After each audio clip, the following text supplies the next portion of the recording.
እሺ እባክሽ አመሸው አይደለ? ኧረ ብዙ አልመሸም። እንኳን ደህና መጣህ። እራት ላቅርብ? አይ እራት እንኳን በልቻለሁ። እንኳን በላህ።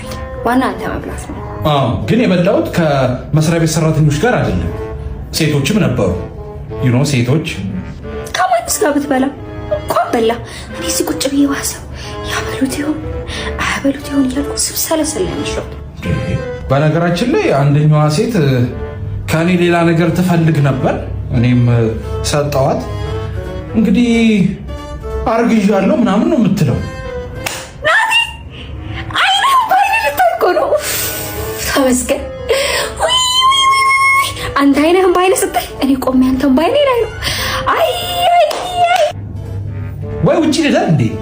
ቤት አልተመቸ በቃ ወይ ደርና ጠዋት መታንኳኳል ከፍትልሃለሁ። እሺ እንዴ ወይ ጸብ አይገባሽም እንዴ? ለመጣላት ማድረገው ነገር አይገባሽም እንዴ? ወይ አይገባሽም? እሺ በቃ ወይ እዛው እኖራለሁ። ደስ ካለ እሺ፣ ግን ብቻ እንዳትበሳጭ እንደከፋሽ። አትበሳጭ በቃ። አሳበድኩት። ያ ማፋታት ነው።